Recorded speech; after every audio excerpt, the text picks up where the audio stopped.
Late last week, news broke that Oklahoma and Texas have officially announced their early arrival to the SEC in 2024. The Longhorns and Sooners won't have to wait much longer. Originally, it was thought 2025. It's sped up a little bit. They'll make it in 2024, and the news is already making an impact on the recruiting trail. Even though both teams finished top 10 last cycle, they're gearing up for the big move now. OU and Texas can tell recruits you will play the entirety of your career in the SEC. No more negative recruiting from rival coaches. At OU or Texas, if you want to play at the top level and go to the NFL, you can do that here. You can compete against the best players in the country week in, week out. And if you can play, the NFL scouts will find you. Recruiting at a high level will set the tone for SEC success as these teams are counting down the days before they join. Let's bring on national recruiting analyst Sam Spiegelman. We're going to talk a little bit of Texas and Oklahoma right now. Of course, it's fitting.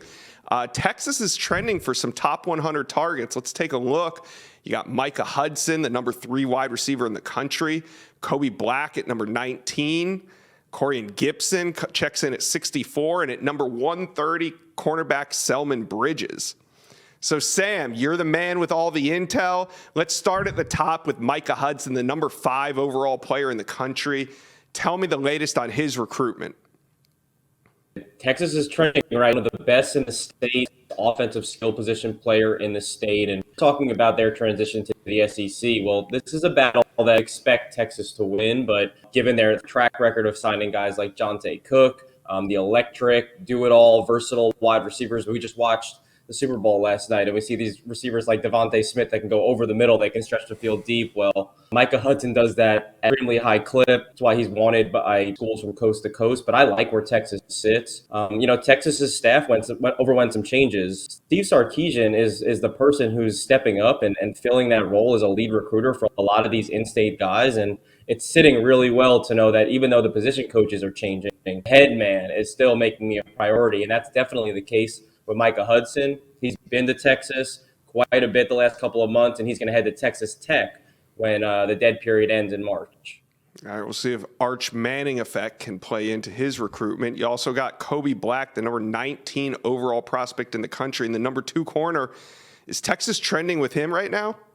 Yeah, look at that list. Kobe Black, Corian Gipson, Selman Bridges. Those are 3 of the best guys in state, 4-star DBs at cornerback, at safety. In this particular situation, you got a guy like Kobe Black that can play all positions in the secondary. You got Selman Bridges, who's a 6'3" corner, and Corian Gipson, who's one of the fastest players in the state of Texas. And I would say right now, Texas is in the driver's seat for all 3 of these 4-star DBs. And like I said, these are national guys. These are guys that are going to explore their options when the dead period ends, and they're going to go out of state to some SEC schools. But like you said, they're in recruiting battles with other SEC schools like LSU and Alabama and Texas A&M in their own state. And now Texas has some bragging rights that they didn't have. It was all in theory before.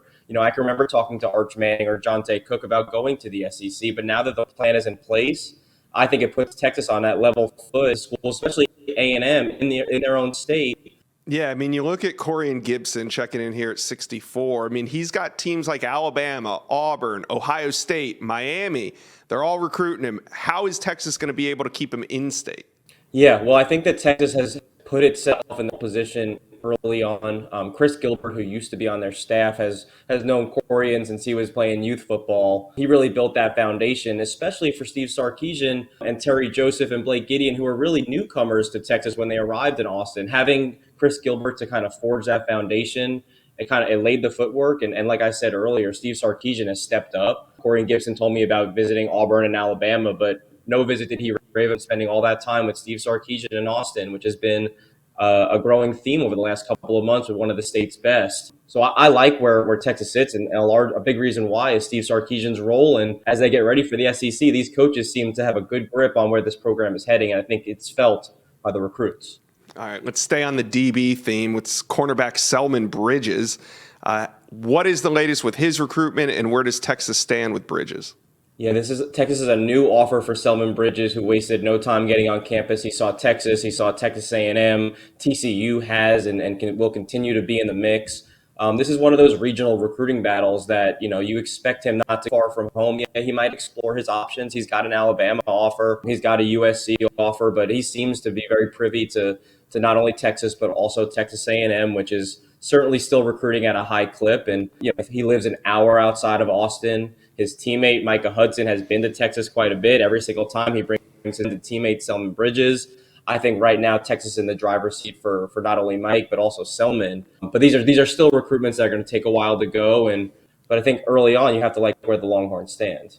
Yeah, and you're at all these events. You're at the All-Star games. You're at the 7-on-7s. You hit the combines. You're at high schools. When you talk to recruits, what's the overall impact of Texas and Oklahoma making the early move to the SEC? Well, On3 put out a graphic right around signing day. I think that pretty much summed it all up. When it's an overwhelming statistic of the amount of players that sign with SEC teams that eventually play from Saturdays onto Sundays, and ultimately take NIL out of the equation, take relationships out of the equation. These kids are football players that want to go and get developed at their position and then go play at the next level, thrive in college, and then play at the professional level. And with Texas joining the SEC, with Oklahoma joining the SEC, they automatically fit under that umbrella of the SEC by the same way that Vanderbilt and Texas A&M have. The conference just comes with a whole lot of prestige that at this point, in 2023, kids are very aware of this. They know that the SEC comes with the Mel Kiper Juniors of the world, and Daniel Jeremiah is talking about scouting Georgias and Alabamas, and now Texas and Oklahoma's pro days that they'll play on the biggest games on Saturday. They'll be the first stop for all these scouts when it's their time to declare for the draft. And when you play in big games on Saturday, we see how it translates to Sunday. Look at the SEC for Jalen Hurts, A.J. Brown, Devontae Smith. They're all from a handful of SEC schools. That's not to say that other players don't make plays and there's not routes to the NFL, but the SEC is pretty much the go-to when you start thinking about the draft and the NFL. Yeah, and now with the news that they're heading there early, only more firepower for these two teams to use on the recruiting trail. Now let's talk a little Oklahoma recruiting. As you can see, they are also recruiting right now at an SEC level. Nigel Smith at the top of the list, checking in at number 50. You also have Danny Koye, the edge, out of Oklahoma, checks in at 102. 105, linebacker Payton Pierce. And at number 217, wide receiver Bryant Wesco. Now, he's 217 on the On3 consensus, but On3 has Bryant Wesco almost 200 spots higher at 27 overall. So let's start at the top with number 50 overall, Nigel Smith. Now, he's trending to Oklahoma on the recruiting prediction machine right now. But Sam, my question to you is, who's the biggest competition OU is facing? Right. I placed that RPM for Nigel Smith last month after another visit back to Norman. That's been a constant theme in his recruitment since he was an underclassman. But we also know that there are some other major national players involved with the top 50 defensive linemen from Melissa. He just made his first visit to Oregon, spent some time with Dan Lanning, Coach Tiote, the defensive line coach out there in Eugene, and he raved about the similarities between Melissa High School and Eugene, Oregon. He's been to Ohio State a ton. He's got a fantastic relationship with Larry Johnson, the defensive line coach in Columbus. And we talked about Micah Hudson hitting Lubbock when the spring opens up after the dead period. Nigel Smith, another top 50 player in the country and one of the best in the state of Texas, will be seeing Joey McGuire and the Red Raiders when March opens up for visits. That's two top 50 players in the whole country going down to West Texas to see what Joey McGuire's got cooking over there at Texas Tech. All right, moving on to number 102 overall, edge Danny Okoye. This is an interesting one for you, Sam, because Okoye is the number one overall prospect in the state of Oklahoma. But if I got this right, the Sooners actually have some ground to make up for Okoye. Yeah, in state, I think the Pokes are sitting in a really good spot with Danny Okoye, but beyond that, the SEC I'm calling for this prolific edge rusher from Oklahoma. He's already been to Knoxville. I think that's definitely a team that's circled that we all need to be watching. I expect him to be there later this spring. And Okoye, the number one player in Oklahoma, defensive lineman. Number two, Xavier Sims, another defensive lineman. Oklahoma is in the mix, but another possible out-of-state lean with Michigan State, having a lot of success recruiting Oklahoma the last couple of years. But we're talking about Oklahoma making that transition to the SEC. two defensive linemen from your home state. Those are recruiting battles that you need to win. Brent Venables obviously knows that. Listen, it's February 13th. There's still plenty of time for Brent Venables, but those are two major pieces. If I'm Brent Venables and the Sooners getting ready for the SEC, you want to clean up around the defensive line and upgrade in the trenches to get ready for that transition in conferences. All right, number 105, big-time hitter, linebacker Payton Pierce. Where do things stand with him and the Sooners? This is going to be a really interesting recruiting battle. I think Oklahoma made a really significant move with Payton Pierce last month when he was on campus. We talked about Brent Venables and his defensive-minded staff. I think, Payton Pierce counted 5 former linebackers that played under Brent Venables in Norman that were helping him game plan and showing him what the future would look like in Norman on the Oklahoma defense. And I think Oklahoma may be the team to beat. Now, Notre Dame was trending on the RPM, but there was a significant coaching move that we all need to watch out for. James Laurinaitis, we all know, a famous Buckeye that we all watched, now joins Ohio State's coaching staff. Ryan Day offers Payton Pierce, and that's his first visit he's got set up after the dead period in March. James Laurinaitis, Ryan Day, Jim Knowles, all recruiting Payton Pierce. I think it's turning into an Oklahoma-Ohio State battle for one of the best linebackers in the country out of Dallas. All right. Then outside the top 200, you have Bryant Wesco, who, as I said, on 3, we have as a borderline 5-star at number 27 overall. So the wide receiver out of Texas, I'm sure that the rankings will kind of come into configure themselves the way that we think they will. But for now, what is Bryant Wesco doing with his recruitment? Who's he looking at? Well, this is just you got to give On 3 love when it's due. And this is someone that On 3, our director of scouting, is very high on early on. And I think the rest of the industry will catch up eventually. I've gotten to see him play last month, and he is a big, long receiver that can go up and get it. He's got strong hands, and he can run the field really well. I think his offer sheet will begin to catch up to his ranking, at least on 3 in due time. He's visited TCU and he's visited Oklahoma. Those are 2 of the regional schools that have kind of built a strong early foundation with Bryant Wesco. I like where TCU and Oklahoma sit early on, but I do think the Texas A&Ms, and some other big guns across the country are going to all get involved with Bryant Wesco before it's all said and done. All right. Last cycle, OU and Texas signed some franchise quarterbacks in Arch Manning and Jackson Arnold, and they're essential to this transition that they're going to be making to the SEC. So, Sam, my question to you is, who are some transitional type impact recruits this cycle within the state of Texas that OU and Texas could add to their roster for instant impact help when they make that move next year to the SEC? Honestly, only one player came to mind, Josh. To me, 5-star defensive end, Colin Simmons, the number 1 edge. He's the difference. He likes Texas. He likes OU. He's also considering Alabama, LSU, Georgia, TCU, and Tennessee, among others. I don't think there's any player better at that position in the 2024 class than Colin Simmons. He just won MVP of the state championship game at the highest level in Texas high school state football, had multiple sacks, multiple in the 4th quarter alone. He's on every one of these teams' boards very high. And if you go into the SEC, you want someone that can wreck the game at the most premium position on defense. If they can get Colin Simmons, I think Oklahoma or Texas will be ready to go for the SEC in a few years.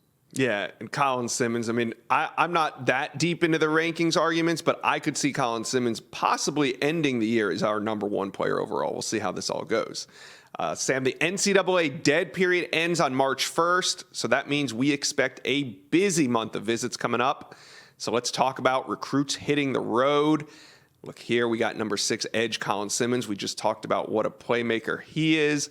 Wide receiver Dre'Lon Miller, running back Taylor Tatum, and athlete Terry Bussey. All right, these are some pivotal visits coming up. Let's start at the top with Colin Simmons.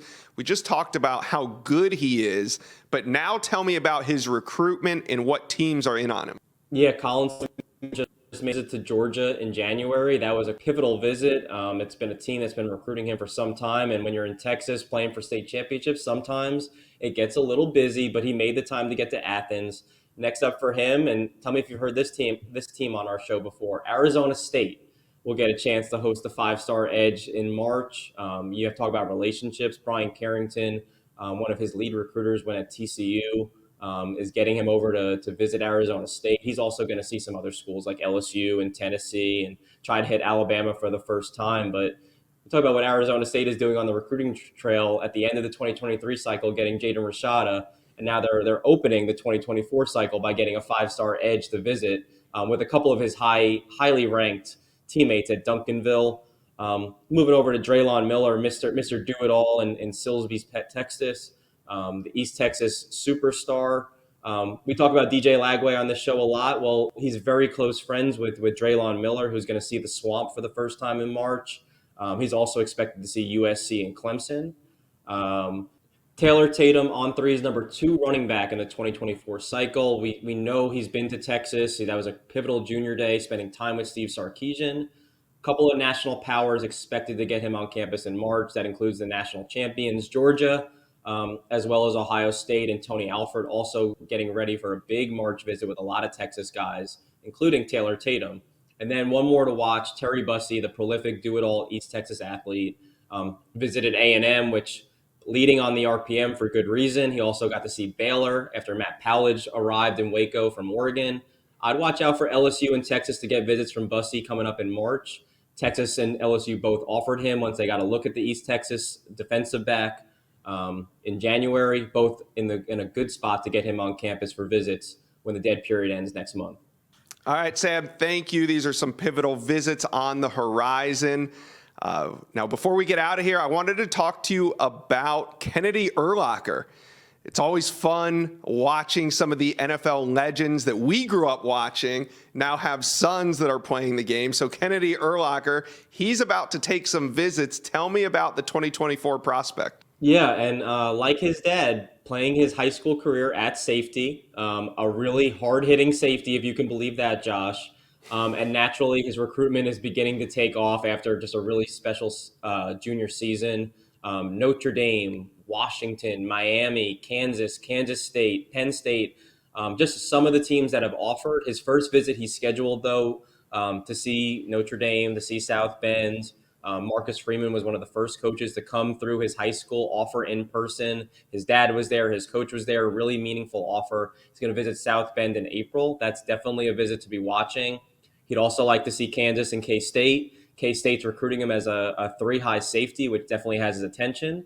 And he's also wants to see some of these traditional powers, Miami, Penn State, some teams that you associate with linebackers over the years.